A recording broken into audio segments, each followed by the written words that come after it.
Thoughts on the weird Kamala takes on putting federal restrictions on price gouging? My understanding is the states have restrictions in mind. She's trying to broaden it to a federal level. I don't know. In general, I don't like price controls. I think they're dog.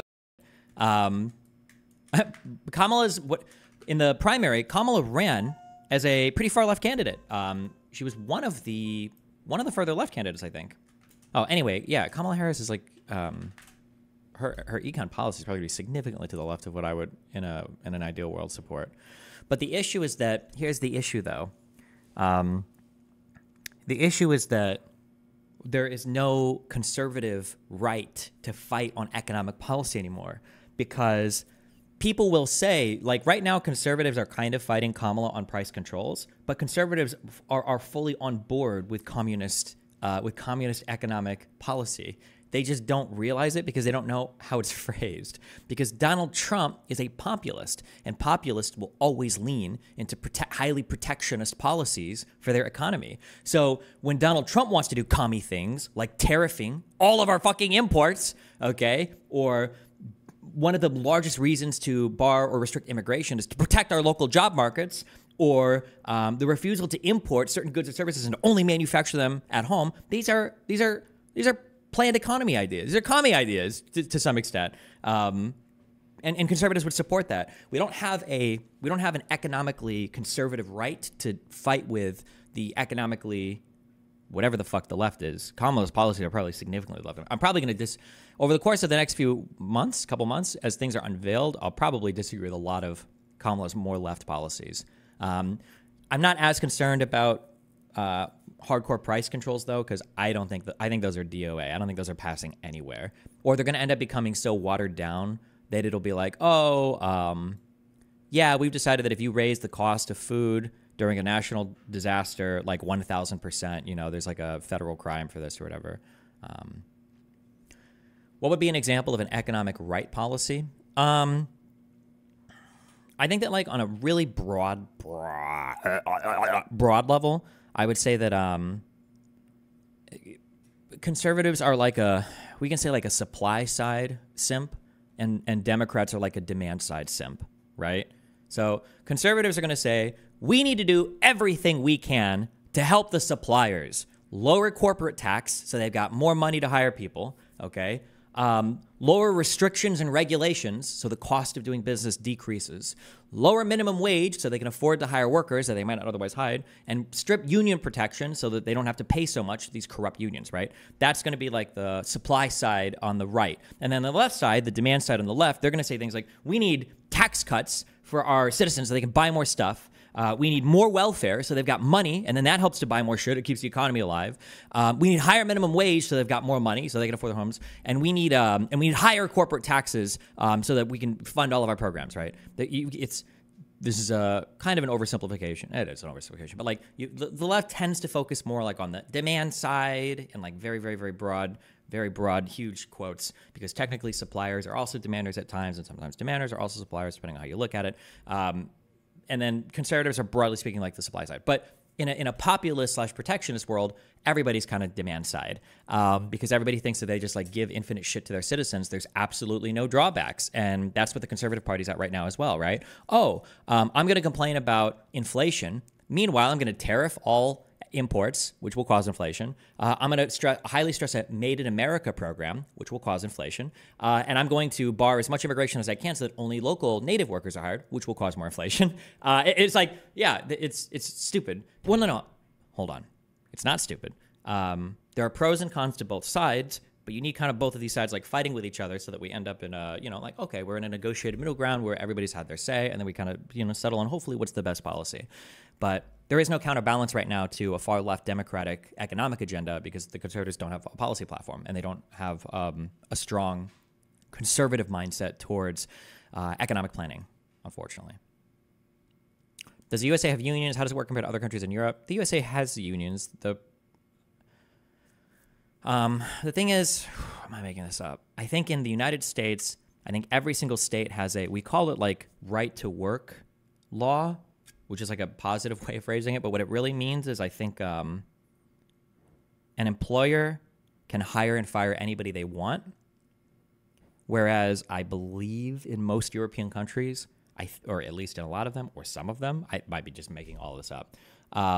There is a labor unions can actually set regulations across sectors where they can say, hey, if you're hiring an automotive mechanic, you have to hire from our union.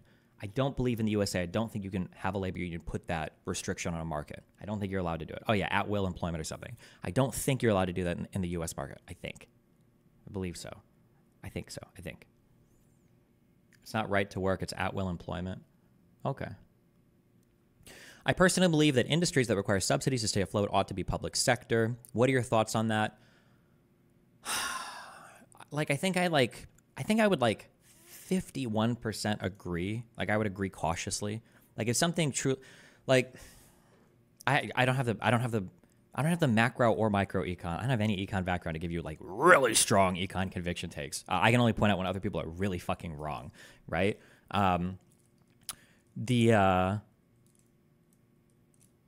I've heard this argument for airlines a lot. Airlines need a ton of subsidies. They're going bankrupt all the fucking time. It's just a dog shit business. And the question is why not just have a national USA airline?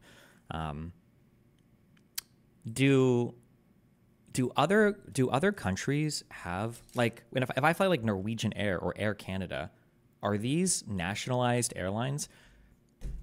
It should be illegal to have the country's name in your shit unless you're part of the country. Did anyone else get mind fucked by that growing up? Whenever I would see the name America in a business, I would just assume it was a government business. I hate that. It drives me fucking crazy. American Airlines. That must be the USA's official airlines. Or First Bank of America. Wow. The very first one? Is this the government bank I get? I hate that. It drives me crazy. I have to unlearn all that bullshit. What about public services where there generally aren't a lot of diversity in the market, e.g. 2 to 3 electricity suppliers? Yeah, those are definitely best done. When you have to duplicate a lot of infrastructure. The problem is that when you talk about making things public versus keeping them private, people focus on the completely and totally wrong metric, and then you never move the conversation meaningfully forward. People will say oh my God, if the government is going to subsidize or if the government is going to publicly provide some services, it needs to be essentials. Things like housing, things like food and clothing. If the government's going to provide anything, it should be these things. No, the free market solves for things like food and clothing really well. There are tons of food producers. There's tons of food suppliers. Transport is good. That's a really well solved problem by the free market. What the government should be providing are things that the free market can't provide well for. And those aren't always essential things. Sometimes it's not even crazy essential stuff. I would say internet, but nowadays the internet is pretty essential. I think it might even be the UN Charter is guaranteed rights or some bullshit. Am I making that up? It wouldn't be in the charter. That was stupid. Oh wait, is the Universal Declaration of Human Rights, is this part of the charter? I think it is, right? Would it be? Isn't there crazy subsidies for food production? There is, yeah. But I mean, food is still solved. People argue about how good or bad those subsidies are, but yeah. The free market is very good at providing cheap access to the internet. Yeah, kind of, but I think the internet being provided by the government, I think would be way better. There's having duplicated infrastructure is just so annoying. And, or I think the argument that I liked was that all of the infrastructure is socially provided for, but then the actual plant that does the interneting, that can be a privately owned thing. But all of the infrastructure, the wiring and everything is ran by, is just socially upkept and everything. Yeah. Nowadays, you guys probably don't care much about that, but back in my day, okay, let me tell you about a little company called Cox. Ooh. Oh, I still get triggered thinking about it. My God. Holy shit. Fuck me. I lost my first Twitter account by making it to their infrastructure. Not even to their offices, just their infrastructure. I would have done it at night. I would have never done that because that would be illegal.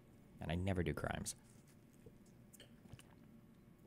But in a hypothetical world where there is the purge, I'm the guy in the demolition outfit outside getting new internet the next day because that's all I'm doing during the purge, okay? I'm going through every I'm doing trace route, and then I'm following to every single IP address on my way to the plant. Everything is going down, okay? Oh my God. What made it so bad? What made it bad is that streamers, this is a first of the first world problem.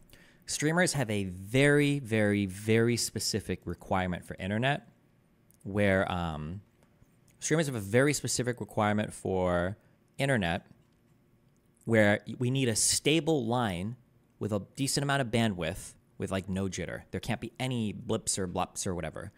For an average person, you'd never have to worry about if your internet is like slightly unstable. You just won't notice. Most things buffer. You preload stuff. Like if your internet's having a little blip, who cares? It doesn't matter. Most people just won't notice. But for a streamer, because all of our data has to be sent live, you can't buffer it. There isn't notice. And for a while, my internet connection in Nebraska was fucking horrible because it had so much instability. It was just like bloop, bloop, bloop, bloop, bloop, bloop, bloop, bloop, bloop, right? On the aggregate, if you were to measure my bandwidth over a period of time, it was fine. But second by second, right, it was just fucked. So I had, hi, Dusty, I'm in front of Alex PWF. I have a debate panel invite for you. Check Insta. I love you, the Raging Tomato. But I would kill myself doing more red pill debates, okay? So for Cox, yeah, I was getting these blips. I ended up buying a business line because I was like, hey, if I buy a business line, do I at least get I think it's called an SLA, I think it's a service level agreement. So you have to provide me a minimum like guarantee of internet. And then I filed, I think, a complaint with the FCC because I was like, hey, I pay for this internet. I don't fucking get it. My shit is fucked all the time. I'm always lagging. I called like, dude, I must have rolled like 10 trucks out to my fucking house. But the issue was, what the actual problem was they were just overselling all the lines. But it was okay because if you oversell a line and there's just like jitter and instability, most people just don't notice it because they don't need the second by second bandwidth stability that a streamer needs. And I called the people. I tried to call the people at the plant. I called all up through the service bullshit, and eventually I'm like, listen, okay, you guys can't support the internet that you're selling me. This is bullshit. And they're like, well, I don't know if that's true. Like blah blah blah. So eventually I get what is this? Cake hooks me up with a stupid program called Ping Plotter, I think. So I can see my graphs getting utterly fucked every time 5 p.m. rolls around. And it's like, oh, look, everybody's coming home. And now all of my latency and my jitter is all completely fucked. Oh, nice. And so what I started doing was, what did we do? It was, I would run, I think I had a laptop, and this was back when routers were just unsecured. They would just come that way. And I drove around the neighborhood looking for unsecured routers.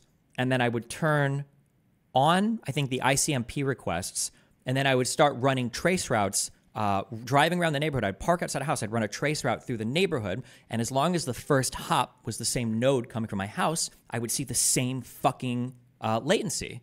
And after I did this, I drove around to like 5 or 10 different houses. I called the Cox people. I was like, look, your infrastructure is fucked. It's not my house, okay? All of these other houses have the same fucking issue. And then they let me cancel my business line for free, and that was it. There was no solution. I had to get a new house in a different part of the city. Fuck Cox and fuck all that shit. My God. Oh. Were there no higher tier ISPs or plans available? It didn't matter. The infrastructure didn't exist. There was nothing to support like a streamer internet in Omaha. It was just horrible. Yeah, and I feel like a crazy person, Jason Bourne, outside these fucking houses, like on my laptop, trying to see if the router doesn't have a password or if the password's password. Why didn't you stack up the internet? Oh, like, yeah, somebody asked earlier if you could buffer. I wonder if there was a way to do that. I'm not sure. I think higher internet speeds will be universal in 10 years. I feel like the tech is there and the will to upgrade is also there. Yeah, but people don't even really know what they want. Like, to be honest, for the average person, 1010 line is fine. Or maybe 2020. Like if you've got 20 megabits per second down, you're good. Like that's all you need. Even for a streamer, I could live easily on a 50-50 line as long as it was 100% stable. I like gigabit internet because it usually that means the infrastructure is upgraded. People have too many devices for 2020. Nah, you have no idea. You think that like your phone, you think that while you're on the internet, your phone is using like 5 megabits per second. Like, nah, I don't think so. Smart devices, smart doorbells, cameras, etc. A smart doorbell is using like a bit per fucking second throughout the day. A smart doorbell is going to use like, Well, unless it's, I guess it would depend on how often the video is being transmitted. But even so, smart doorbell, the video, all of that's going to be on your local network. None of that's going to be on, none of that is going to be online, right? Oh my God. One thing that I noticed in talking to a friend, oh my God, this is so frustrating. I hope she's not listening. This is not frustrating. I'm just kidding. It was totally understandable. People don't know the difference between, oh yeah, hold on, shit, Yimi said it. Now, he said it meaner than I would. I would never say that, but these retards have no idea how network traffic works. It's like explaining calculus to ants. There's a girl I know. She's super smart, okay? Engineer, does like data analysis for like very, very, very, very smart person. And is talking to me about a new apartment that she has. And she's trying to explain the internet setup. And she's like, yeah, so one of the things I realized is that like the Wi-Fi in the apartment, like I don't think that our landlord provides Wi-Fi. And I'm like, oh, okay. Like, would you like no internet or what do you mean? She's like, yeah, well, there's like no Wi-Fi. And I'm like, okay, but like, who's like the internet service provider? Like who's going to provide the internet? Like yeah. And she was like, well, he said that the last people here were T-Mobile, but we might be able to like get the Wi-Fi from downstairs. And I'm like, well, so T-Mobile is mobile. That's not like I don't think that's an ordinary internet service provider. And getting the Wi-Fi from downstairs, like you're just gonna get the password. And she's like, well, no, they can run the cable from downstairs so that we can use their Wi-Fi. And they said that they had gotten Wi-Fi before from T-Mobile. And I was like, okay, wait, so do you mean like a hotspot, or does T-Mobile like actually run internet to the house? And she's like, oh, they had like they bought like a Wi-Fi from T-Mobile, and then they had set that up in the house. And I'm like, okay, so then it's not. That's not actually like internet to the house. That's just like a mobile plan, and you just have a device that does. Oh shit. I don't think people know when people say Wi-Fi, that just means like the internet. Like Wi-Fi is just like the internet. And yeah, talking through that conversation was like, Jesus. People overload the term Wi-Fi to mean internet. Yeah, I think a lot of people. Yeah, I mean, and I understand it too, especially because there's so much obfuscation now between your computer and like the wall. It's hard to know what's even happening. Like back in my day, there were no router. You didn't have a router modem combo. That's wild. You would have a modem that gets your internet from the wall. The modem would service one port, and you would plug that one Ethernet cable into a separate router. And then that router is what gave you Wi-Fi, multiple Ethernet outputs, did the switching and everything for you. But there was always two devices. You can have these 2-in-1 modem router combos. I don't even know. Now I don't even know if they sell modems. I don't know if there are exclusive modems before. What's the actual difference between Wi-Fi and mobile data? Wi-Fi is, well, now I don't know for the common man. But any idea what Wi-Fi stands for? I actually have no idea. Wireless fidelity? I don't fucking know. But Wi-Fi just refers to a standard used where it's like a short, I don't know if you'd say shortwave communication, but it's basically when you have a box that's transmitting internet on a local network, from a local network basically, is what Wi-Fi is. It's a box that's transmitting. It's high capacity. That you can do a lot of data, but it's generally over a short area. Whatever the waves are, they either don't penetrate walls well or whatever the fuck, and it connects you to like a local. It's a local connection basically. Yeah. So Wi-Fi is just transmitting an internet signal that's being provided by something else, right? So usually you'll have like an internet box. Okay, that's where the internet comes in from, and then that will either transmit Wi-Fi, and then you can connect to the internet box through the Wi-Fi. Yeah.